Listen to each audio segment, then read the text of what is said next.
வழக்கமாக மருத்துவத் துறையில் ஒரு நோயை கண்டறிவது என்பது, அதாவது கிட்டத்தட்ட ஒரு பொறியியல் கணக்கைப் போல மிகவும் துல்லியமான ஒரு விஷயமா இருக்கும். ஆமா, நீங்க கீழே விழுந்து உங்கள் கை உடைகிறது என்றால் நேராக மருத்துவமனைக்கு சென்று ஒரு எக்ஸ்ரே எடுக்கிறீர்கள். சரியா சொன்னீங்க.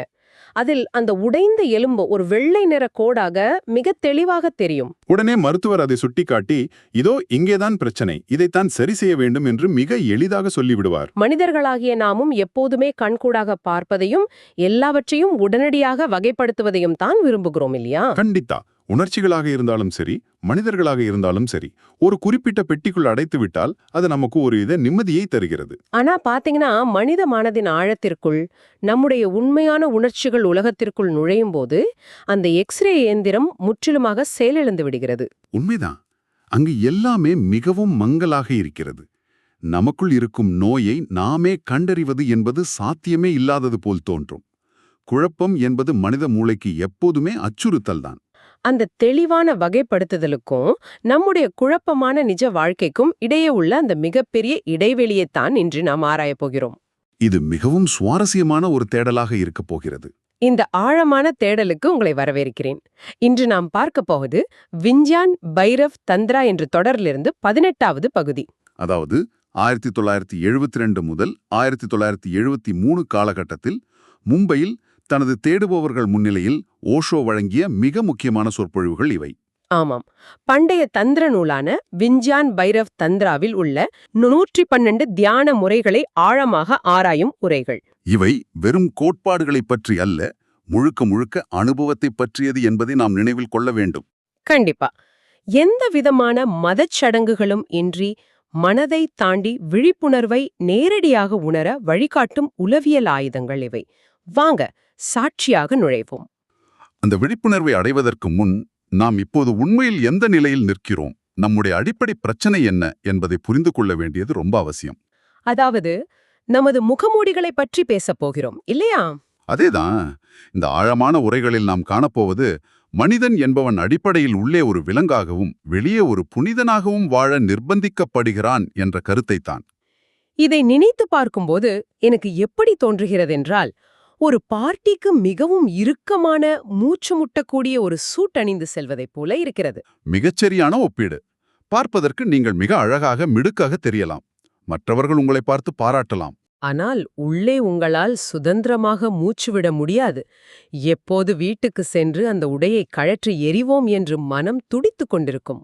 ஆனாலும் இந்த சமூகம், கலாச்சாரம், நாம் பெற்ற கல்வி ஆகியவை அந்த போலியான முகமுடியை வாழ்நாள் முழுவதும் அணிந்திருக்க வேண்டும் என்று வற்புறுத்துகின்றன.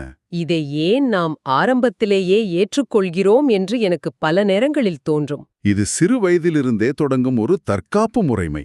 குழந்தையாக இருக்கும்போது நம்முடைய கோபம் அல்லது இயல்பான உணர்ச்சிகள் வெளிப்படும்போது சமூகம் நம்மை தண்டிக்கிறது. ஓ, அப்போ அன்பு கிடைக்க வேண்டுமென்றால், பாதுகாப்பாக இருக்க வேண்டுமென்றால் நாம் ஒரு போலியான குணாதிசயத்தை உருவாக்க வேண்டும் என்பதை மூளை கற்றுக்கொள்கிறது. ஆமாம், இதில் நாம் விலங்குகளையும் மனிதர்களையும் ஒப்பிட்டு பார்க்க வேண்டும். விலங்குகள் தங்களே அறியாமலேயே எப்போதுமே உண்மையாக இருக்கின்றன. அதாவது ஒரு நாயால் போலியாக வாலாட்ட முடியாது. கண்டிப்பா. அது உண்மையாக இருப்பது அதன் தேர்வு அல்ல, அதற்கு வேறு வழியே தெரியாது. அது அதன் அடிமைத்தனம். ஆக விலங்குகள் தங்களின் உண்மையான தன்மையில் சிறப்பட்டிருக்கின்றன. ஆனால் மனிதன் விழிப்புணர்வு பெற்றவன். அவனால் பொய் சொல்ல முடியும். அதனாலேயே அவனால் உண்மையாக இருக்கவும் தேர்ந்தெடுக்க முடியும். இந்த சுதந்திரம்தான் அவனுக்கு கிடைத்த மிகப்பெரிய வரம். ஆனால் அந்த சுதந்திரத்தை பயன்படுத்தி நாம் முழுமையாக உண்மையாக இருக்கிறோமா என்றால் இல்லை. அதை வைத்துக்கொண்டு நாம் ஒரு இரட்டை வேடத்தைத்தான் உருவாக்குகிறோம். அந்த இரட்டை வேடம்தான் நவீன மனிதனின் மிகப்பெரிய மன உளைச்சலுக்கு காரணம். இங்கே ஒரு மிகச்சிறந்த ஒப்பீடு சொல்லப்படுகிறது. மேற்கத்திய இளைஞர்களுக்கும் நமது இளைஞர்களுக்கும் உள்ள வித்தியாசம் சரிதானே? ஆமாம். மேற்கத்திய இளைஞர்கள் தங்களின் கலாச்சாரத்தின் போலித்தனத்தை உடைத்தெறிந்துவிட்டு என்ன செய்கிறார்கள்? அவர்கள் நேரா விலங்குத்தன்மையை நோக்கி பின்னோக்கிச் செல்கிறார்கள். கட்டுப்பாடற்ற கோபம், காமம் போன்றவற்றை நோக்கி திரும்புகிறார்கள். அதுதான் உண்மையான சுதந்திரம் என்று நினைக்கிறார்கள். மறுபுறம் பார்த்தீங்கன்னா, நமது ஊர் இளைஞர்கள் போலியான கலாச்சார முகமூடியுடன் தொடர்ந்து வாழ்கிறார்கள். உள்ளே இறந்து போய் வெளியே சிரித்துக் கொண்டிருக்கிறார்கள். இந்த இரண்டு பாதைகளுமே ஒரு விதமான பொறிகள்தான். கீழ்த்திசையின் அணுகுமுறை ஒரு மெதுவான தற்கொலை என்றால், மேற்கத்தியர்களின் பயணம் பரிணாம வளர்ச்சி கிடையாது. உண்மைதான். ஒரு புத்தரும் சமூகத்திற்கு எதிராக கிளர்ச்சி செய்கிறார், ஒரு ஹிப்பியும் கிளர்ச்சி செய்கிறார். ஆனால் ஹிப்பியின் கிளர்ச்சி கீழ்நோக்கி மிருகநிலைக்குச் செல்கிறது. புத்தரின் கிளர்ச்சி அந்த போலி முகமூடியை தாண்டி மேல் நோக்கி தூய விழிப்புணர்வை நோக்கிச் செல்கிறது. நாம் விலங்கு நிலைக்கு திரும்பாமலேயே எப்படி அந்த விழிப்புணர்வை அடைவது என்பதுதான் அடுத்த மிகப்பெரிய கேள்வி. அதுதான் சிவபெருமான் வழங்கும் உண்மையாக இருங்கள் என்ற தியான முறையின் அடிப்படை. ஆனா உண்மையாக இருங்கள் என்ற வார்த்தையை நாம் பல நேரங்களில் தவறாக புரிந்து கொள்கிறோம். மனதில் தோன்றும் ஒவ்வொரு மிருகத்தனமான எண்ணத்தையும் உடனடியாக செயல்படுத்துவது இதன் அர்த்தமல்ல. அப்போ உண்மையான அர்த்தம் என்ன? உங்கள் உண்மையான மனநிலையை, உள்ளே ஓடும் உணர்வுகளை எந்தவிதமான வியாக்கியானமும் சமாதானமும் இல்லாமல் அப்படியே உற்று நோக்குவதுதான். ஆனா மனித மனம் அதை அத்தனை எளிதில் செய்ய விடுமா? நாமெல்லாம் ஒரு வளைந்த கண்ணாடியில் நம்மை பார்த்து நாமே அழகாக இருப்பதாக பொய் சொல்லிக் கொள்கிறோமே. சரியா சொன்னீங்க. நம்முடைய அசிங்கத்தை நாமே நேரடியாக பார்ப்பதில்லை. அதற்கு பதிலாக மூளை என்ன செய்கிறதென்றால், அந்த அசிங்கத்திற்கு ஒரு அழகான பேரிட்டு தன்னைத்தானே ஏமாற்றிக் கொள்கிறது. இந்த தற்காப்பு முறைமையை நாம் எப்படி உடைப்பது? உளவியலில் இதை ராஷனலைசேஷன் என்று சொல்வார்கள். ஒரு கற்பனையை ஒருபோதும் மாற்ற முடியாது, ஒரு உண்மையை மட்டுமே மாற்ற முடியும் என்பதை நாம் ஆழமாக பதிய வைத்துக் கொள்ள வேண்டும். அதாவது, நான் வன்முறையானவன் என்ற உண்மையை முதலில் மூடி மறைக்காமல் ஏற்றுக்கொள்ள வேண்டும். கண்டிப்பா. நீங்கள் ஒரு அலுவலகத்தில் இருக்கிறீர்கள் என்று வைத்துக்கொள்வோம். ஒரு முதலாளியை பார்க்கும்போதும் அங்கே சுத்தம் செய்யும் ஒரு வேலையாளை பார்க்கும்போதும் உங்கள் பார்வை எப்படி மாறுகிறது என்று கவனித்திருக்கிறீர்களா? ஓ, நிச்சயமாக. அந்த வேலையாளை பார்க்கும்போது நம் பேச்சில் ஒருவித அதிகாரமும் சில நேரங்களில் அலட்சியமும் இருக்கும். அதுவே முதலாளியை பார்க்கும்போது நம் முதுகுத்தண்டு தானாக நேராகிவிடும். குரலில் ஒருவித அறியாதையும் ஒட்டிக்கொள்ளும். நாம் எல்லோரையுமே சமமாகத்தான் நடத்துகிறோம் என்று சொல்லிக் கொண்டாலும் எதிரில் இருப்பவரின் பொருளாதாரத்தை அடிப்படையாகக் கொண்டு உடனடியாக நம் உடல் மாறிவிடுகிறது. இது ஒரு மிக நுட்பமான வன்முறை. இதைவிட ஆழமான நம் வீடுகளில் நடக்கும் ஒரு உதாரணத்தையும் நாம் பார்க்க வேண்டும். ஒரு தந்தை தன் மகனிடம் காட்டும் கோபத்தை எடுத்துக்கொள்ளுங்கள். ஆமா, உங்கள் மகன் உங்கள் பேச்சை கேட்காதபோது உங்களுக்கு வரும் கோபம் உண்மையிலேயே அவன் நன்மைக்காகத்தானா? தந்தை சொல்வார், நான் என் மகனின் எதிர்காலத்திற்காகத்தான் கத்துகிறேன், இது ஒரு கண்டிப்பான அன்பு என்று. அதுதான் அந்த தந்தை தனக்குத்தானே சொல்லிக் கொள்ளும் கற்பனை கதை. உண்மை என்னவென்றால், நான் சொன்னால் என் மகன் கேட்கவில்லையே என்ற அந்த தந்தையின் ஈகோலான் அங்கு ஆழமாக காயப்பட்டிருக்கும். அந்த ஈகோதான் கோபமாக வெளிவருகிறது. அவர் தன் ஈகோ காயப்பட்டு விட்டது என்பதை ஒப்புக்கொண்டால் அது ஒரு உண்மை. அந்த உண்மையை அவரால் மாற்ற முடியும். ஆனால் நான் ஒரு அன்பான தந்தை, அவனுக்காகத்தான் கோபப்படுகிறேன் என்ற ஒரு பொய்யை உருவாக்கிக் கொண்டால் அந்த பொய்யை அவரால் எக்காலத்திலும் மாற்ற முடியாது. மிகச்சரி. உங்கள் அவலட்சணத்தை நீங்கள் முழுமையாக நேர்மையாக உணர்ந்துவிட்டால் அந்த விழிப்புணர்வின் ஒளியிலேயே அது தானாகவே உதிர்ந்துவிடும். அதனால்தான் ஒரு கடினமான அறிவுரை இங்கு கூறப்படுகிறது. யாராவது உங்களை அவமதித்தால் உடனடியாக தற்காப்பு நிலைக்குச் சென்று எதிர்வினை ஆற்றாதீர்கள். அவர்கள் சொல்வது சரியாக கூட இருக்கலாம் அல்லவா? அவர்கள் உங்களை வெளியிலிருந்து பார்க்கிறார்கள். எனவே அந்த விமர்சனத்தை பரிசீலனை செய்யுங்கள். உங்கள் ஈகோவை தற்காத்துக் கொள்ளும் சுவரை உடையுங்கள். சரி, நான் இதை செய்கிறேன் என்று வைத்துக்கொள்வோம். யாரோ என்னை அவமதிக்கிறார்கள், நான் உள்ளே பார்க்கிறேன். உங்களுக்குள் இருக்கும் கோபத்தையோ பேராசையையோ எந்த பொய்யும் இல்லாமல் உண்மையாக உணர்ந்துவிட்டீர்கள். ஆமாம். ஆனால் அடுத்த வினாடியே என் மனம் என்ன சொல்கிறது? இதை உடனே தூக்கி எறி, நீ ஒரு நல்ல மனிதனாக இருக்க வேண்டும் என்று சமூகத்தின் குரல் ஒலிக்கிறது. அங்கேதான் நாம் கவனமாக இருக்க வேண்டும். அப்படி நான் என்னை பலவந்தமாக புனிதனாக மாற்ற முயன்றால் எனக்கு நானே ஒரு உளவியல் ரீதியான வன்முறையாய் செய்து கொள்கிறேன் என்பதுதானே நிஜம். அந்த பலவந்தமான துறவுதான் மனிதன மனநோயாளியாகவே மாற்றிவிடுகிறது.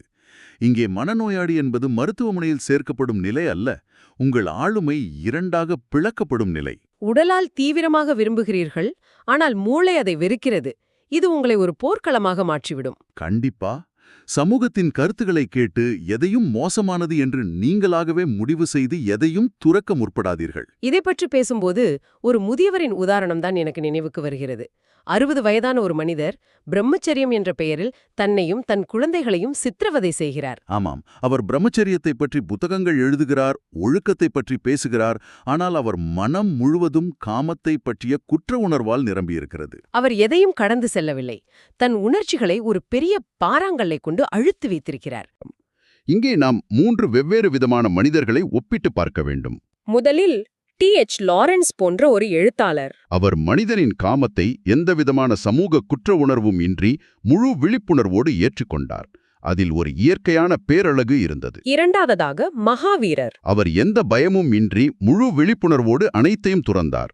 காய்ந்த இலை மரத்திலிருந்து தானாக உதிர்வது போல அந்த துறவு நிகழ்ந்தது. அதிலும் ஒரு பேரழகு இருந்தது. மூன்றாவதாக பாத்தீங்கன்னா பார்வதியை தன் மடியில் இருத்திய சிவபெருமான். ஆமாம், அவர் எதையும் பலவந்தமாக துறக்கவில்லை. அதே சமயம் அதில் கண்மூடித்தனமாகவும் முழுகவில்லை. அவர் அனைத்தையும் விழிப்புணர்வோடு தழுவிக்கொண்டார். இது நமக்கு ஒரு மிகப்பெரிய திறப்பை கொடுக்கிறது. உலக ஆசைகளை ஏற்றுக்கொள்கிறீர்களா அல்லது துறக்கிறீர்களா என்பது இங்கே அளவுகோலே கிடையாது. அந்தச் செயல் விழிப்புணர்வோடு நடக்கிறதா என்பது மட்டுமே ஒட்டுமொத்த புரிதலுக்கான அளவுகோல். விழிப்புணர்வு இல்லாமல் செய்யப்படும் கோயில் சடங்குகள் கூட அசிங்கமானவைதான். விழிப்புணர்வு உங்களை எங்கு கொண்டு செல்லும் என்பது முன்கூட்டியே கணிக்க முடியாத ஒன்று. விழிப்புணர்வு வரும்போது நீங்கள் புத்தரைப் போல அரண்மனையை விட்டுச் செல்லலாம், அல்லது சிவபெருமானைப் போல வாழ்க்கையின் மையத்தில் அமரலாம். சுயமாக ஆராய்ந்து உணர்வது மட்டுமே வழி. இதெல்லாம் கேட்பதற்கு தத்துவார்த்தமாக இருக்கிறது. ஆனால் நிஜ வாழ்க்கையில் இதை எதிலிருந்து தொடங்குவது? எடுத்த உடனேயே பெரிய உணர்ச்சிகளோடு மோதக்கூடாது. ஆமாம், விழிப்புணர்வோடு இருக்க வேண்டும் என்று முடிவு செய்தவுடன் வரும் ஒரு மிகப்பெரிய கோபத்தை எதிர்கொள்வது எப்படி இருக்கிறது என்றால், முதல் நாளை ஜிம்முக்குச் சென்று 100 கிலோ எடையை தூக்க முயற்சிப்பதைப் போன்றது. 5 கிலோ எடையிலிருந்து தொடங்குவதற்கு பதிலாக 100 கிலோக்கு போவது சாத்தியமில்லை. ஆனாலும் இது ஏன் நடக்கிறதுன்னு யோசித்து பார்த்தால் நம் மனம் மிக தந்திரமானது. மனம் உங்களை அது 100 கிலோ எடையை தேர்ந்தெடுக்கச் சொல்கிறது. ஏனென்றால் அதை உங்களால் தூக்க முடியாது என்று மனதுக்கு நன்றாக தெரியும். நீங்கள் தோற்றுப்போனவுடன் மனம் உங்களிடம், பார்த்தாயா, இந்த தியானம் விழிப்புணர்வு எல்லாம் நமக்கு வேலைக்கு ஆகாது என்று சொல்லும். தன்னைத்தானே தற்காத்துக் கொள்ள மனம் நம்மையே தோற்கடிக்க பார்க்கிறது. இது மனித மனவின் மிகச்சிறந்த தற்காப்பு தந்திரம். இதை முறியடிக்க வேண்டுமென்றால் அந்த 5 கிலோ எடையிலிருந்து தான் நாம் தொடங்க வேண்டும். கோபம் அல்லது காமம் போன்ற சக்தி வாய்ந்த உணர்ச்சிகள் வரும்போது விழிப்புணர்வோடு இருக்க முயற்சி செய்யாதீர்கள். மாறாக மிக எளிமையான இயந்திரத்தனமான பழக்கங்களிலிருந்து தொடங்குங்கள். அதாவது சாதாரணமாக நடந்து கொண்டிருக்கிறீர்கள், திடீரென்று உங்கள் மனதிற்குள் ஸ்டாப் என்று கட்டளையிட்டு உங்கள் நடையை அப்படியே நிறுத்த வேண்டும். வெறும் உடலை மட்டும் நிறுத்துவதல்ல, அந்த வினாடியில் ஓடிக்கொண்டிருக்கும் எண்ண ஓட்டத்தையும் ஒரு கணநேரம் நிறுத்துவது. நாம் குளித்துக் கொண்டிருக்கும் போதோ அல்லது பல் துலக்கும் போதோ நம் உடல் இயந்திரத்தனமாக செயல்பட்டு கொண்டிருக்கும். மூளை வேறெங்கோ கனவு கண்டு கொண்டிருக்கும். அப்போது திடீரென ஸ்டாப் என்று சொல்லும்போது அந்த நரம்பியல் சுழற்சி உடைகிறது. இதைப் பற்றி ஒரு சுவாரஸ்யமான உதாரணம் இருக்கிறது. குர்ஜீப் என்ற ஆன்மீக குரு தன் சீடர்களுக்கு கொடுத்த பயிற்சி. ஆமாம், ஒரு சீடனுக்கு பேசும்போது எப்போதும் அறியாமலேயே தலையசைக்கும் பழக்கம் இருந்தது. குர்ஜீப் அவனிடம், நீ பேசு, ஆனால் தலையசைக்காதே என்று கூறுகிறார். அது கேட்பதற்கு மிகச் சிறிய விஷயமாக தோன்றினாலும் செய்து பார்த்தால் அதன் கடினம் புரியும். அந்த ஒரு சிறிய பழக்கத்தை உடைக்க அந்த சீடன் தன் கழுத்து நரம்புகளின் மீது அபாரமான விழிப்புணர்வை குவிக்க வேண்டும். அதே நேரத்தில் வார்த்தைகளையும் கோர்க்க வேண்டும். அதற்கு அளப்பரிய கவனம் தேவை. அந்த சின்ன சின்ன பழக்கங்களை நீங்கள் விழிப்புணர்வோடு திடீரென நிறுத்தும்போது உள்ளே ஒரு பெரும் அமைதி வினாடி நேரம் வெடித்துச் சிதறுவதை உணர முடியும். உங்கள் இயந்திரத்தனமான வாழ்க்கை உடையும் அந்த சிறிய இடைவெளியில் தியானம் தன்னிச்சையாக நிகழ்கிறது. அந்த எளிய பயிற்சிகளில் நீங்கள் தேர்ச்சி பெற்ற பிறகுதான் கோபம் போன்ற பெரிய விஷயங்களுக்கு நகர முடியும். சரி, இப்படி எல்லா பயிற்சிகளையும் நான் செய்து பார்க்கிறேன். 112 தியான முறைகளையும் முயற்சி செய்கிறேன். ஆனாலும் எனக்குள் எந்த திறப்பும் நிகழவில்லை என்றால் என்ன செய்வது? இங்கேதான் சரணடைதல் மற்றும் குருவின் அருள் என்ற இறுதி நிலை வருகிறது. ஆனால் இங்கே ஒரு பெரிய சந்தேகம் வருகிறது. அருள் என்பது ஒரு குரு தனக்கு பிடித்தவர்களுக்கு மட்டும் கொடுக்கும் VIP பாஸ் கிடையாது. அப்படியென்றால் அது எப்படி வேலை செய்கிறது? உங்கள் பார்வை என்ன? எனக்கு இது எப்படி தோன்றுகிறதென்றால், ஒரு பெரிய மழை பெய்து கொண்டிருக்கிறது. மழை என்பது எங்கும் பரவியிருக்கும் அருள். தலைகீழாக கவிழ்த்து பிடித்து கொண்டு நிற்கிறேன். மழை பெய்தாலும் என் கோப்பை நிறையப் போவதில்லை. உங்களுடைய ஈகோதான் அந்த கோப்பையை தலைகீழாக பிடித்துக் கொண்டிருக்கிறது. நான் சோர்வடைந்து அந்த கோப்பையை கீழே போடும்போதுதான் அருள் எனக்குள் நுழையும், இல்லையா? மிகச் சரியான விளக்கம். அருள் என்பது ஒருவரிடமிருந்து பிரத்யேகமாக வழங்கப்படுவதில்லை. அது ஒளிரும் விளக்கிலிருந்து ஒளி பரவுவதைப் போல எங்கும் இருப்பது. அதை வாங்குவதற்கு நாம் தான் தகுதியாக இருக்க வேண்டும். ஆமாம், மனதால் நான் சரணடைகிறேன் என்று செயல்பட முடியாது. ஏனென்றால் சரணடைதல் என்பது ஒரு செயல் அல்ல. எல்லா செயல்களும் தோற்றுப்போகும்போது எஞ்சியிருக்கும் நிலை அது. இங்குதான் உதவியற்ற நிலை வருகிறது. ஆனால் இதை பலரும் சோம்பேறித்தனத்தோடு குழப்பிக் கொள்வார்கள். எந்த முயற்சியும் செய்யாமல் சும்மா அமர்ந்து கொண்டு எனக்கு அருளை கொடுங்கள் என்று கேட்டால் அது தியானம் அல்ல. உங்களிடம் உள்ள எல்லா பயிற்சிகளையும் 100% உண்மையாகச் செய்து ஆற்றல் முழுவதையும் செலவழித்து என்னால் இனி ஒரு அடி கூட எடுத்து வைக்க முடியாது என்று உங்கள் ஈகோ முழுவதுமாக உடைய வேண்டும். அந்த உதவியற்ற நிலையில்தான் உண்மையான சரணடைதல் நிகழ்கிறது. அங்குதான் தூரங்கள் மறைகின்றன. இடம், காலம் மற்றும் அன்பு என 3 வகையான தூரங்கள் இருக்கின்றன இல்லையா? ஆமாம், நீங்கள் ஒருவர் பக்கத்திலேயே அமர்ந்திருக்கலாம். ஆனால் மனதால் பல மைல்கள் தள்ளியிருக்கலாம். ஒரு குரு பல நூற்றாண்டுகளுக்கு முன் இருந்திருக்கலாம். ஆனால் அன்பு என்ற பரிமாணத்தில் இந்த 2 தூரங்களும் கிடையாது. உங்களுக்கு உண்மையிலேயே தன்மனைப்பற்ற அளப்பரிய அன்பும் முழுமையான சரணடைதலும் இருந்தால் 2500 ஆண்டுகளுக்கு முன் வாழ்ந்த புத்தரின் அருளை கூட நீங்கள் உங்கள் அறையில் இருந்தபடியே பெற முடியும். காலமும் இடமும் அங்கு சுருங்கி விடுகிறது. அந்த அன்பும் சரணடைதலும் தான் இறுதியான தியானம். நாம் ஆரம்பத்தில் அந்த எக்ஸ்ரே இயந்திரம் உடைந்ததைப் பற்றி பேசினோம். மனித மனதிற்குள் எக்ஸ்ரே பாயாது என்று நினைத்தோம். ஆனால் இப்போது பார்க்கும்போது எந்திரங்கள் தேவையில்லை என்பது புரிகிறது. நம்முடைய உண்மையான உண்மைகளை, நம் கோபத்தை, முகமூடிகளை உள்ளபடி பார்க்கும் தைரியம்தான் அந்த எக்ஸ்ரே. அந்த விழிப்புணர்வு என்ற ஒளியில் இருட்டு தானாகவே விலகிவிடுகிறது. விலங்குகளின் தன்னுணர்வற்ற உண்மையிலிருந்து தொடங்கி மனிதனின் போலியான முகமூடியை கடந்து தூய உண்மை நிலையை அடைவதுதான் இந்த தியான முறைகளின் ஒட்டுமொத்த பயணம். இந்த ஆழமான தேடலை முடிக்கும் முன் உங்களுக்கு ஒரு சின்ன சவாலான கேள்வியை நான் முன்வைக்க விரும்புகிறேன். சொல்லுங்கள், அது என்ன சவால்? இன்றைக்கு நீங்கள் செய்யும் மிக சாதாரணமான ஒரு செயலை, அது கதவை திறப்பதாகவோ அல்லது காஃபி கோப்பையை கையில் எடுப்பதாகவோ இருக்கலாம், அந்த செயலை விழிப்புணர்வோடு அப்படியே பாதியில் ஸ்டாப் என்று கூறி நிறுத்தி பாருங்கள். அருமையான பயிற்சி. அந்த ஒரு வினாடி அமைதியில் உங்களுக்குள்ளே எந்த முகமூடியை நீங்கள் மறைத்து வைத்திருக்கிறீர்கள் என்று கொஞ்சம் தேடி பார்க்க முடியும். கண்டிப்பா. இவ்வளவு நேரம் கேட்டதுக்கு ரொம்ப நன்றி. இந்த தமிழ் வாய்ஸ் ரீட்ஸ் சேனல் எந்தவிதமான மானிட்டைசேஷன் இல்லாம தான் நடக்குது. ஆமா, இந்த ஆடியோ புத்தகம் உங்களுக்கு பயன் தருது என்று நினைத்தால் இந்த முயற்சி தொடர்ந்து போக உங்க ஆதரவு மிகவும் உதவும். என்னுடைய இந்த முயற்சிக்கு நன்கொடை அளிக்க விருப்பம் இருந்தால் டிஸ்கிரிப்ஷனில் கொடுக்கப்பட்டுள்ள UPI ஐடி மூலம் வழங்கலாம். உங்களால் முடிந்த அளவு போதும். சிறிய ஆதரவும் பெரிய உதவிதான். இந்த வீடியோ உங்களுக்கு பயனுள்ளதாக இருந்தால் சப்ஸ்கிரைப் பண்ணுங்க, மற்றவர்களுக்கும் பகிர்ந்து கொள்ளுங்கள். கண்டிப்பா. இந்த கருத்துக்கள் அவர்களுக்கும் தேவையாக இருக்கலாம். லைக் பண்ணுங்க. உங்க கருத்துக்களை கமெண்ட்ல பகிருங்கள். மனப்பூர்வமான நன்றி.